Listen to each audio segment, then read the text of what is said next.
Hello दोस्तों। तो जैसे कि आपने खबर आज देखी होगी, कांस्टेबल भर्ती में आयु सीमा में छूट मिलना मुश्किल। तो इस पे हमने पहले जो वीडियो बताया था उस समय जब संभावना जताई गई थी कि छूट मिलने वाली है, लेकिन ये सभी सरकार और जो शासन है, मुख्य सचिव हैं, उनके ऊपर ही निर्भर होता है।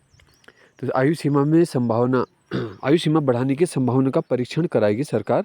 सुप्रीम कोर्ट के फैसले के अनुसार विज्ञप्ति के बाद संशोधन नहीं कर सकेंगे। तो सरकार का जो यहाँ पे तर्क आ रहा है कि सुप्रीम कोर्ट का ये फैसला है कि विज्ञप्ति निकलने के बाद बदलाव नहीं होगा। पुलिस कांस्टेबल भर्ती में उम्र सीमा में फिलहाल छूट मिलना मुश्किल है। मुख्य सचिव राधा रतूड़ी की अध्यक्षता में हुई बैठक में उम्र सीमा बढ़ाने को लेकर चर्चा हुई, है ना। तो ये बात पहले से ही पता थी कि जो बैठक होनी है वो मुख्य सचिव की अध्यक्षता में होनी है और जो भी निर्णय आएगा तो उस समय लेकिन उम्मीद हो रही थी कि पॉजिटिव निर्णय आ सकता है। लेकिन अभी जो बताया गया है और इसका परीक्षण कराने का निर्णय लिया गया है। हाल ही में सुप्रीम कोर्ट के ताज़ा फैसले पर चर्चा हुई, जिसमें सुप्रीम कोर्ट के स्पष्ट आदेश हैं कि यदि कोई विज्ञप्ति जारी हो जाती है तो बीच में संशोधन नहीं किया जा सकता। बैठक में अन्य प्रदेशों में कांस्टेबल भर्ती में आयु के मानक का पता लगाने के निर्देश दिए गए हैं। बैठक में डीजीपी अभिनव कुमार के साथ में गृह विभाग के अफसर मौजूद रहे। विदित हो कि अधीनस्थ कर्मचारी चयन आयोग ने पुलिस कांस्टेबल भर्ती के लिए आवेदन मांगे हैं। ठीक है, तो अभी भी दोस्तों उम्मीद है, क्योंकि इसमें जो कहा गया है ना, एक तो अन्य प्रदेशों के लिए कांस्टेबल भर्ती में क्या आयु के मानक हैं, है ना, और जबकि पहले ही बता दिया गया था कि भाई अन्य राज्यों में भी बढ़ी है।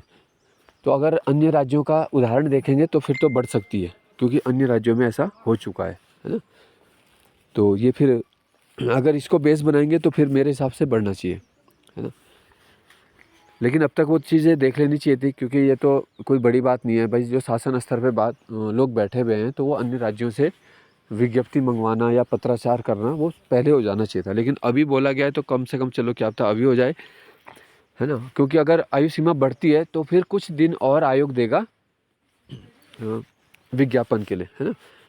जिनकी आयु बढ़ी हुई होगी उनको फॉर्म भरने के लिए मौका देगा, ठीक है। लेकिन पहले ये फैसला आ जाए उसके बाद ही होना है। तो एक तो उम्मीद यहाँ से बन रही है कि भाई परीक्षण कराया जाएगा अभी। दूसरा, अन्य राज्यों से, अन्य प्रदेशों में जो है आयु का मानक का पता लगाया जाएगा, ठीक है। तो सारा जो है ये शासन स्तर पर ही मामला है फिलहाल। तो अभी इसमें कुछ भी नहीं कह सकते हैं कि क्या फैसला आएगा, ठीक है। तो देखते हैं दोस्तों, उम्मीद करते हैं कि पक्ष में फैसला आए और जिन बेरोजगारों को एक भी मौका अभी तक नहीं मिल पाया है वो कम से कम प्रतिभाग तो करें, उन्हें ये लगे कि हाँ हमने भर्ती में गए थे, है ना। तो अभी के लिए दोस्तों इतना ही है।